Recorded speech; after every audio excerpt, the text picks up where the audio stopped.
Lie number 11. There is no way to screen these refugees in order to find out who they are or where they come from. In the midst of a global humanitarian crisis, Donald Trump fails to consider clear-headed approaches to complex problems. When it comes to assessing and scaling the role that the United States should play in resettling Syrian war refugees, Donald Trump has been dismissive. His ignorance of the situation bleeds into a lazy callousness. In 2015, the United States let in about 2,000 refugees. Half of them were children, and only 2% were single men of combat age. Obama vowed to take in 10,000. And as of August 31, 2016, Obama's target has been reached. The scale of this refugee crisis is like nothing seen since World War II. Some 13.5 million refugees are in urgent need of humanitarian assistance. In such a dire context, the United States' 10,000 is an extremely small number, less than 0.1% of 13.5 million, to be exact.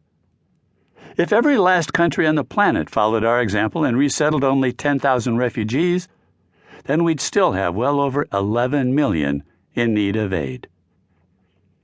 Meanwhile, contrary to Trump's claim that there's no way to screen these refugees, Syrians applying for resettlement are already subject to rigorous multi-agency vetting procedures. Of all those applying for refugee status with the UN Refugee Agency, UNHCR, only about 1% are determined eligible to be resettled.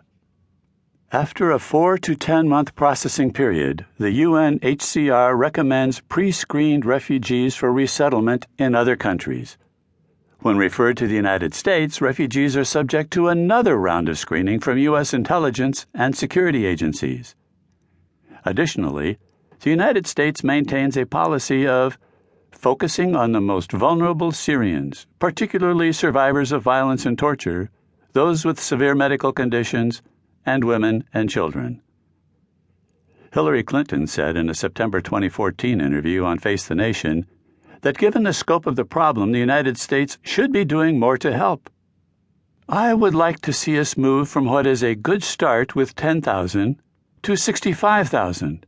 And begin immediately to put into place the mechanisms for vetting the people that we would take in. It was this statement that led Trump and his surrogates to repeat ad nauseum that Clinton wants to take in 550% more Syrian refugees.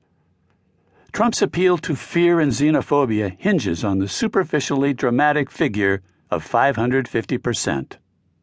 To Trump's credit, the 550% figure does have a mathematically factual basis, unlike other numbers promoted by him that were the fruit of pure invention. See line number 20.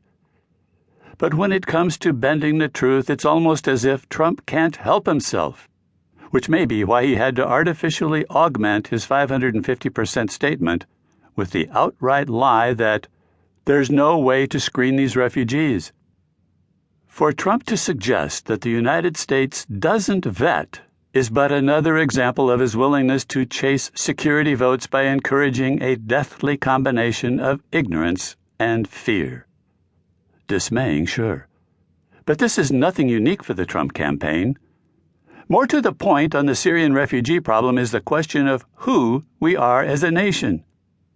ISIS has threatened to send fighters among refugee populations, hopefully to carry out acts of terror in all countries offering shelter.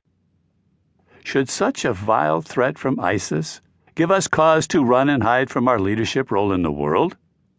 Are we still a courageous people who believe that justice is worth fighting for and wins in the end? Or do we agree with Trump that taking on any risk for the sake of righteousness makes us stupid?